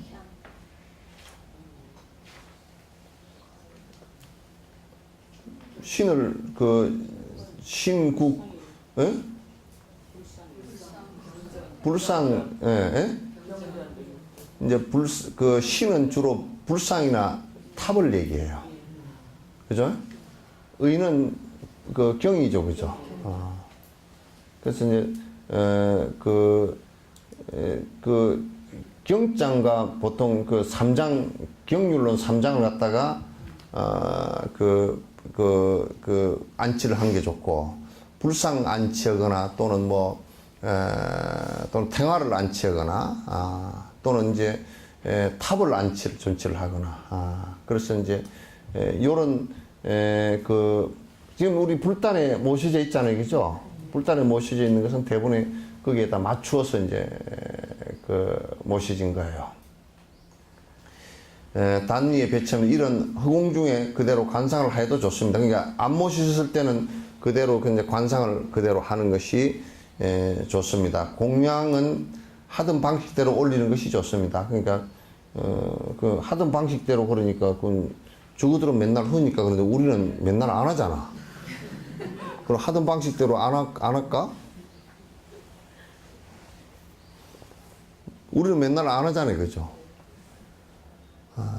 그래서 이제 TV에서 보니까 언제든지 자기 불단이 다 있어요. 가정에도 가정 자기 불단이 다 있고, 개인적으로도 개인이 있게 되면 개인 불단이 다 있어서 일어나면서 바로 옷 입고, 근데 그 사람은 씻는 것은 잘 안 씻더라고. TV에 물이 없는 습성인가 봐. 근데 이제 씻고 손이나 얼굴 씻고 그 다음에 일어나서 불공양, 등공양 올리고, 향 올리고, 그 다음에 차 공양 올리고, 그리고 이제, 보통 이제 사시 공양 올릴 때는 주로 이제 음식대 공양 올릴 때는 이제 당신이 지금, 먹으려고 했던 것들 있죠. 그죠? 그래서 부처님을 생각하고 먼저 과일이면 과일 먼저 올리고, 이제 부처님께 공양 올리는 것은 일상적이에요, 그 사람들은. 일상적으로 그냥, 공양 올리고, 부처님 앞에 인사드리고 하는 것은 그냥 일상적으로 하는 일들. 우리는 특별한 일이 되어 있지만은, 특별하게 결심을 했었지만은, 그거는 그냥 아주 일상적으로. 일상적으로 그렇게 하니까 그러니까 우리 건강경에도 그랬죠. 공양성사라는 말이 있죠, 그죠? 공양하는 일을 이어서 역대 부처님에게 공양하는 일을 이어서 끝인 적이 없다 그런 얘기가 있어요. 그래서 그 끝인 적이 없다라는 것은 뭐 서가모니 부처님한테 서가모니 부처님 살아 계실 때 공양 올리고 또 뒤에 부처님 미륵 부처님 올 때 그때 공양 올리고 그런 게 아니고 지금도 끊임없이 내가 하루도 걸리지 않고 공양하는 일을 갖다가 쉬지 않았다 그 얘기예요. 우리는 내 맘 나무 했다가 또 잊어버리면 안 했다가 이제 왔다리 갔다리 이제 그런 게 많잖아요. 그러니까 이 스리랑카를 가보니까 그게 너무 아름답더라니까. 절에 오는 데는 전부 다 신발 다 벗고 온자 오더라고. 그 뜨뜻한 지방이니까 뭐 신발 벗어라 그래도 우리 같으면 겨울이고 뭐 그렇게 하면 신발 벗어라 그러면 좀 그렇지만은 또 그거는 뜨시고 그러니까 신발 벗고서 가는 것이 이제 일상적인 것이 돼 있어요. 그래서 그러니까 이제 초하루 날인가 보름 날인가 전부 다 하얀 옷 입고 온 동네가 그날은 전부 다 부처님께 공양 올리러 가는 날이야. 막 애들부터 어른까지 전부 다 꽃 떨어진 것 꽃을 갖다 직접 끊어가지고 잘라가지고 그래 안 그러고 전부 다 떨어진 꽃을 주워서 그러니까 그 생명을 갖다가 잘라서 그렇게 하질 않아. 우리는 뭐 꽃 올리라 그러면 다 잘라다가 이제 올리니까 이제 그런데 그거는 이제 그 열대 지방이니까 떨어지는 꽃이 많잖아요, 그죠? 그래서 그걸 받쳐서 부처님 당시 때도 꺾어서 올리는 것은 안 했거든요. 그래서 뭐 꽃 떨어진 걸 가지고 이제 꽃 목걸이도 만들고 뭐 그렇게 해서 이제 갖다 이제 올리고 그 꽃 다 들고 자기가 공양 올리고 싶은 거 다 손에 들고 쭉 다가 절에 전부 다 하얀 옷 입고 다 그냥 쭉 간단 말이야. 그러니까 그 공양 올리는 일 이게 스승과 연결되는 아주 중요한 한 고리예요. 중요한 고리예요. 그래서 이제 요게 꼭 자꾸 이제 우리나라도 기본적으로 좀 살아났으면 좋겠다. 우리는 이제 그게 말법이 되면서 이제 공양 올리는 것도 스님들도 그 공양을 가지고 사찰 운영하는데 이용을 해버렸고 신도들은 복비를 준다니까 또 이제 그렇게 했고 그래서 그러면서 이 공양이 퇴화를 해버린 거죠. 퇴보를 해버린 거란 말이에요. 공양 올리는 것은 기복적인 것이 아니거든. 스승과의 관계를 위해서 하는 것이거든요.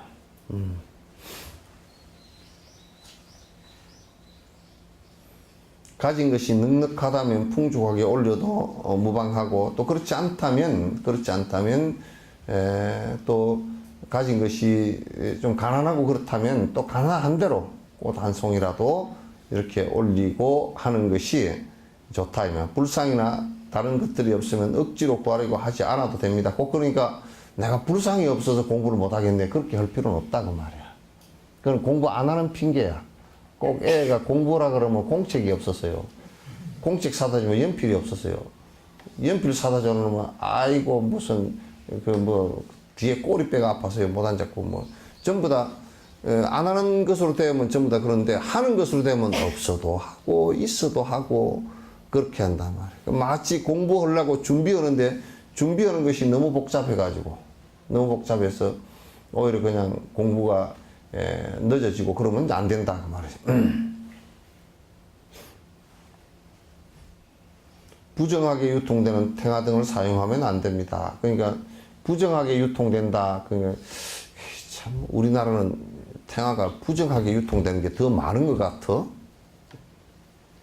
좋게 유통되는 것보다 부정하게 유통되는 탱화가 더 많은 것 같아. 여기에 부정하게 유통된다는 뜻은 뭐냐면 우선 그 탱화의 그 관상 기법에 전부 다 틀리게 지멋대로 그래가지고 탱화를 모셔놨다든지 하는 것. 그 다음에 돈 액수에 따라서 뭐가 왔다 갔다 하는 것. 그 다음에 뭐 이제 사실상 생활을 우리가 산다라고 하는 것은요, 그 사람이 그냥 먹고 살기 위해서 하는 것이 아니라 그 사람도 역시 공부하기 위해서 하는 건데, 거기에 들어간 물감 값이라든지 이런 것은 주고 하잖아요. 그런 정도의 서로가 주고받는 것이지, 이제 저 사람 생활을 하나 그러는데 뭐 몇 천만 원을 뭐 하고 저쩌고 또 어쩌고 그렇게 돈으로 왔다 갔다 하는 것을 말하는 게 아니에요. 그 돈으로 왔다 갔다 하는 것은 사실상 또 그게 부정된 거예요. 그래서 이제 우리 절집안에서도 이제 내가 그런 것을 이제 많이 보는 것이 뭐냐면, 탱화를 하나 모시면서도 탱화가 실제 그래서 모시는 것은 한 500만 원쯤 한다 그러면 한 2천만 원쯤 받아가지고 1,500만 원 이마이 포켓 송 못 떼먹었어. 근데 이제 우리 저쪽에 용장사에 거기에 불상 모시는 것도 그 이제 목조를 해서 그 개금 하는 데까지는 딱 뭐 얼마 700만 원인가 얼마 그건 또 그대로 들어간 거거든. 들어가고 그러면 얼마 들어갔냐? 700인가 되지?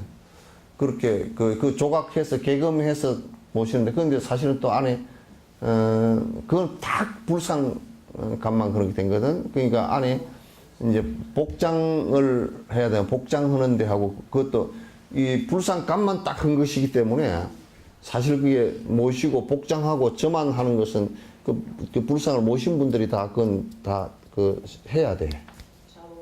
예?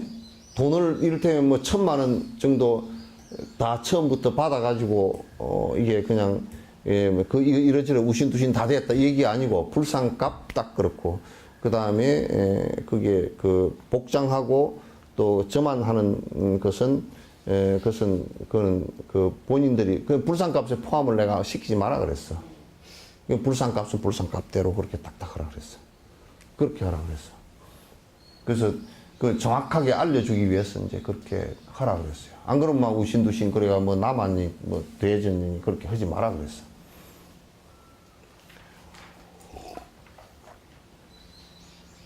이제 그런 것들이 전부 다 부정된 겁니다.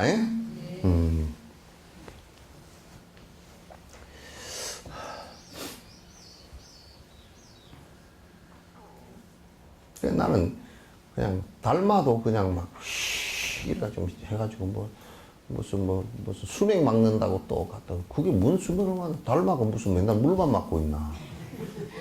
수맥 막는다고 막 휘 해가지고 그래가지고 그렇게 해서 막 걸어놓고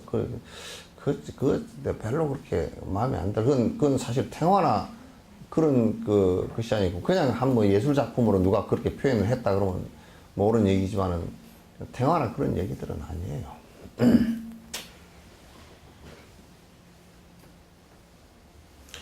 산중에서 홀로 정진하는 수행자도 굳이 너무 많은 불상이나 장식을 소유할 필요가 없습니다. 산중에서 홀로 수행 하는데 뭐 그냥 비싼 탱화를 모셔놓고 또 아주 부처님을 갖다가 금으로 그냥 한 1억짜리 모셔놨다 그러면 딱 잘못하면 사람 죽어. 어떤 도둑놈이 와서 또 훔쳐갈지 모르니까 그건 그렇게 하는. 미얀마는 가보니까 하도 어떤 부처님은 어디 부처님인가 그거는 막 하도 금박을 많이 발라다가 부처님이 살이 쪄서 이만해졌어. 그 얼굴도 잘 안 보여. 막 하도 너무 많이 붙여가지고 그게 한 100년, 200년, 300년 그렇게 붙였을 거 아니에요. 그러니까 또 어떤 부처님은 아예 행체가 안 보여. 하도 많이 붙여가지고.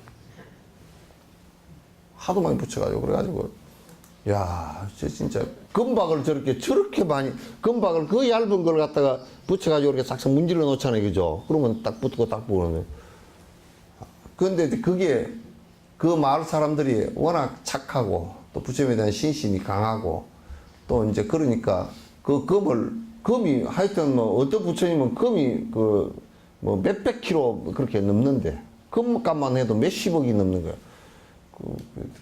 멍청한 놈이 나오면 금 녹이가 어디다 팔아먹자고 소리 할 거 아니야. 근데 이제 그거는 워낙 신심들이 좋고 참 전혀 그런 마음을 낼 수 있는 것이 사람들이 없으니까 그게 유지가 잘 되는 것 같다는 생각이 이제 들었습니다. 몇백 년, 뭐 천년 이렇게 넘으면서도 꼼짝 안 하고 그대로 유지가 되는 것 같은데,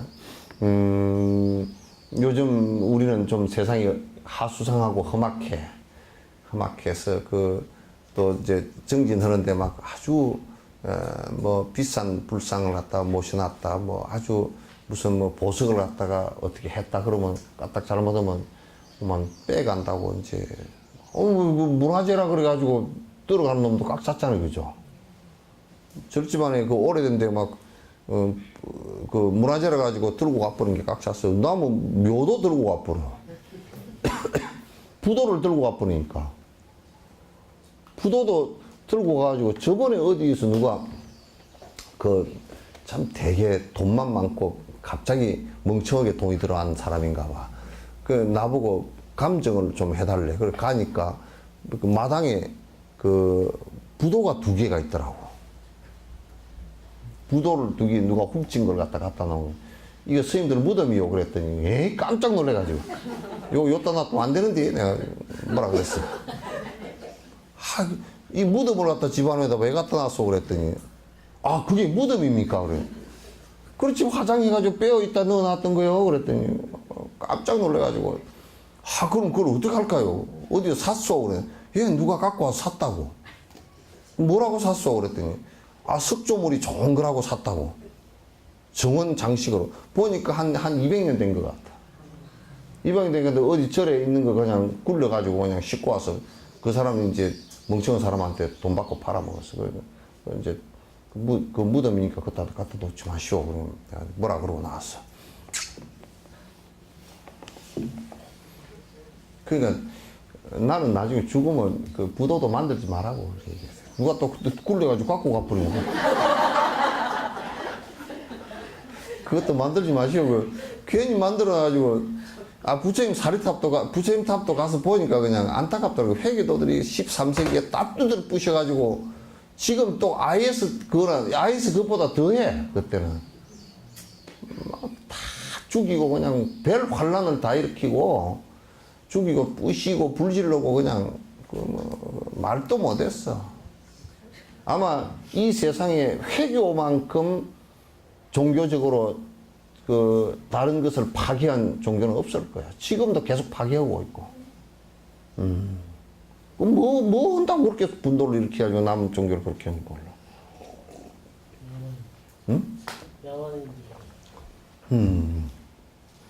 종교 야만인이야.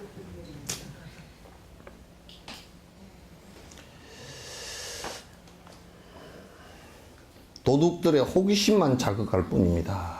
도둑들의 호기심만 자극해서 절집안에는 솔직한 얘기로 문을 다 열어놔도 갖고 갈 게 없게 만들어 놔야 돼. 예?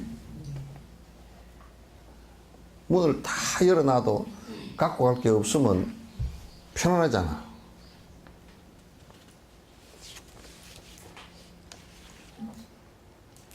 오늘 여기까지 하고 여기에 질문이 2개가 더 있습니다.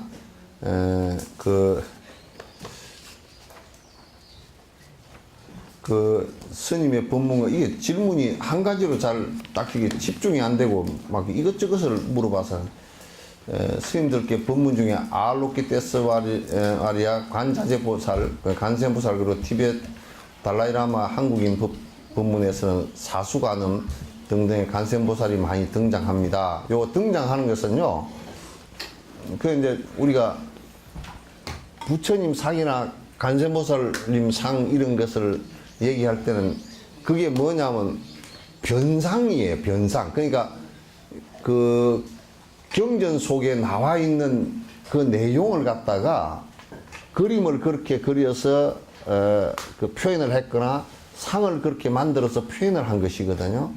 그러니까 이제 우리가 이를테면 천수천안 간센보살이다 그러면 천수천안이라는 것은 여기에 몸이 손이 손이 상징하는 것은 건진다라는 뜻이 들어있고 천안 것은 관찰한다는 뜻이 들어있어요.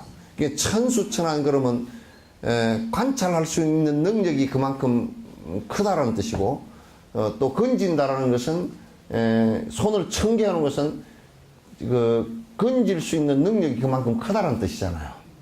그리고 이제 여기에 11면 관세음보살 동서남북 그 중간방 상하 중앙 이렇게 하는 것은 뭐냐면 어느 방향에서도 가능하다라는 것을 표현한 거예요.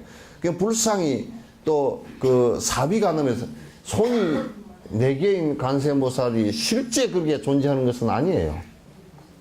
그 사비간음은 그 이를테면 어느 곳에나 어느 그 사방향 어느 곳에서나 내가 방편을 베풀 수 있다라는 의미로서의 사비간음 이렇게 얘기하는 것이지. 그러니까 우리가 불상을 갖다 특이하게 뭐 만들었다 또는 천수천안 관을 만들었다 이런 것은 그것이 이제 관세음보살님이나 이런 분들의 그런 어떤 능력 등등을 표현하기 위한 하나의 그 조형물이다라는 생각을 갖다 가지라고요. 천수천안을 가지고 그 만들어 놨으니까 그게 영험이 있고 또 뭐 사비가 하면 하니까 영험이 좀 적고 이런 것이 아니에요.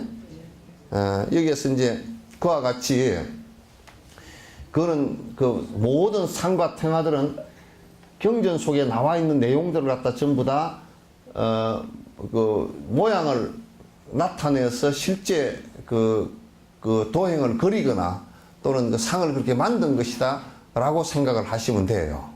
그렇기 때문에 실제 뭐 천수천안이 있다, 실제 그렇게 눈이 천개 있고 그런 사람이 어디 있겠습니까? 그죠?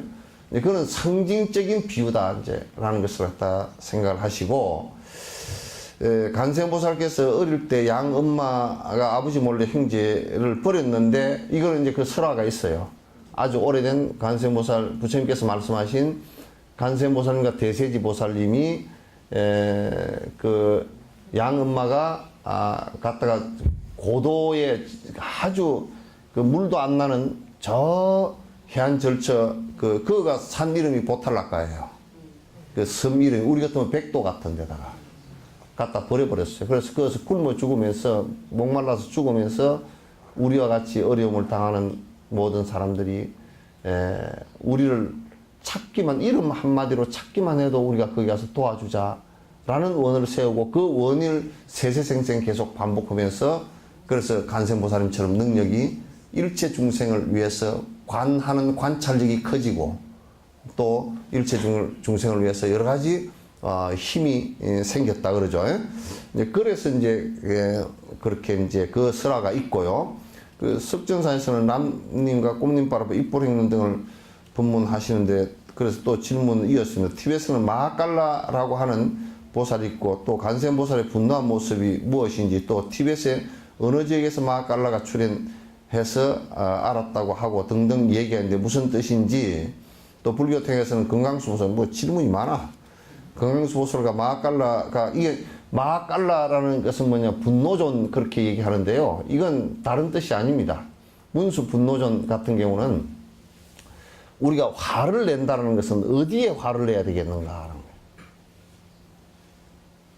그러니까 분노를 일으키는 것마저도 정진에 사용을 했는데 어떤 거냐면 내가 분노를 일으킨 그 분노에 대해서 화를 낸단 말이야. 그죠? 다시 얘기해서 내가 번뇌를 끊기 위해서 내가 아주 번뇌가 끊어지지 않고 하는데 아주 분심을 일으켜서 그러잖아요. 그죠? 번뇌를 끊기 위해서 내가 번뇌에 대해서 화를 내면서 내가 정진을 해서 그 번뇌를 기억고 끊으리라 이랬지 중생을 향해서 화내는 거 아니에요. 분노존이라고 해서. 관세음보살의 분노존도 있어요.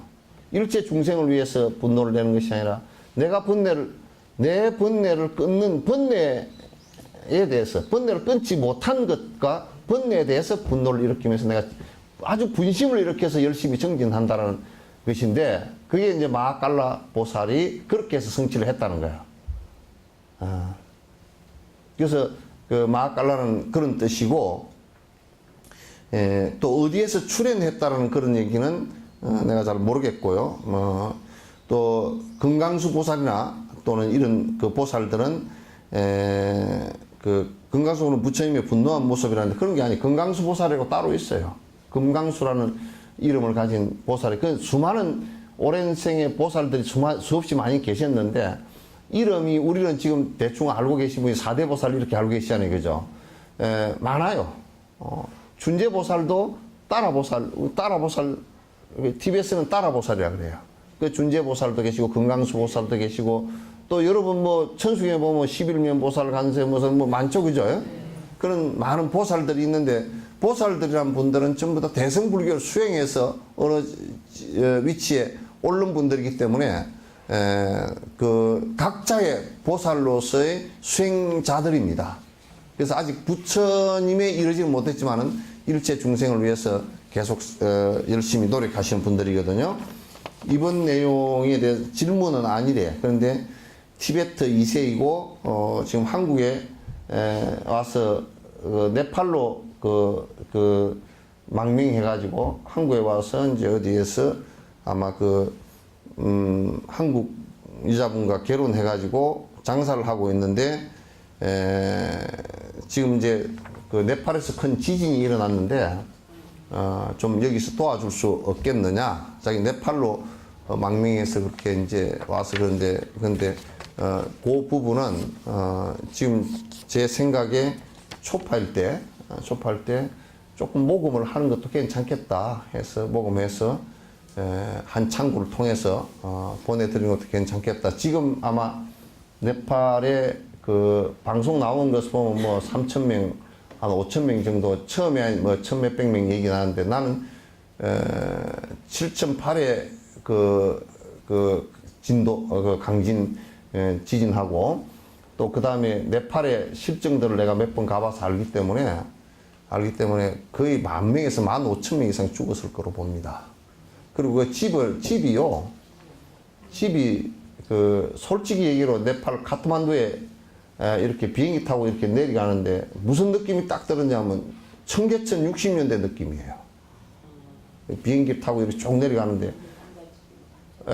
도시가 왜 이 세멘 콘크리트 이게 기둥 요만한 거 철거 몇 개 넣어가지고 요만한 거 세워가지고 여기 얍실하게 스라브 치고 그 위에 또 혀고 이렇게 가지고 집이 그냥 허름하고 지진 일어나서 흔들리면 기둥이 다 끊어질 그런 집들이 대다수예요. 그리고 벽돌만 그냥 쌓아서 이렇게 놓은 집들이 많아가지고, 그게 벽돌이 무슨 힘이 없잖아요. 이게 붙어 있는 힘이 그냥 모르타르 좀 넣고서 이렇게 해놓은 집들이거든요.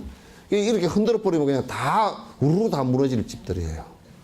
그래서 또 산간 같은 데는요, 내가 시골도 가봤지만 그 시골 같은 데는 집이 정말 희말이 하나도 없어 생겼어요. 그래서 아마 카트만두 시내만 지금 얘기를 하고 있는데, 아마 그 촬영을 가는 사람이나 영상을 하는 사람들이 아직까지 공중에서 헬기 떠서 촬영도 못 하고 있는 것 같고, 지금 포카라 지역이 제2의 도시거든요. 그 제2의 도시 포카라에는 포카라 영상은 한 개도 안 나오는 거 봐서 그쪽에는 지금 포카라 지역도 많이 난 무너졌을 거로 보거든. 왜냐하면 거기도 가서 보니까 열악해. 집들 자체가 내진 설계 그런 걸 얘기할 단계도 아니야. 그러니까 왕창 다 무너졌을 거예요. 무너져서 그것도 포카라에서도 80km, 카트만두에서도 80km예요, 이게. 그러니까 딱 중간에서 났는데, 여기 지하 한 11km 밑에서 이 지각판이 흔들려 버렸어요. 그러니까 이제 11km 밑이니까 저 한 3, 40km 밑에서 면 올라오면서 충격이 많이 흡수가 되거든. 근데 11km면 얼마 안 돼요. 그냥 흔들려 버렸을 거예요. 그러면 지금 아마 정부가 얼마 얼마 전까지 왕정이었어요. 근데 동생이 전에 형이랑 형수랑 조카들 가족들 20명을 다 그냥 총으로 죽였습니다. 죽고서 동생 지가 왕 됐다가 다 가족들 다 죽여버려 놓으니까 지원체밖에 없잖아요. 그래가지고 공산당한테 쫓겨났어요. 그래서 지금 연금돼 있습니다. 이게 그냥 조그마한 집 하나 놓고 그냥 아주 안에다 집어넣어 버렸어요. 폐쇄시켜서. 그러니까 정부가 아니에요. 그냥 한 6개월 되다 또 바뀌고 정부가 통제력도 하나도 없고 돈도 하나도 없고 그래요. 또 그리고 종교 자체가 힌두교들이거든. 힌두교 이 의식 자체가 웃기지도 않아. 카트만두 시내 그 일부에 조금 상수도가 이제 그 큰 시내에 상수도 하수도가 없어요. 내가 갔을 때는 어떤 때는 보면 그냥 그 시내 전체가 그냥 막 쓰레기로 그냥 비닐봉다를 날아다니고 이제 그렇게 돼 있거든. 그러니까 이 사람들의 의식 구조는 어쩌냐면 이 상수도나 하수도나 놓고 좀 그러지 신이 알아서 해줄 거래요.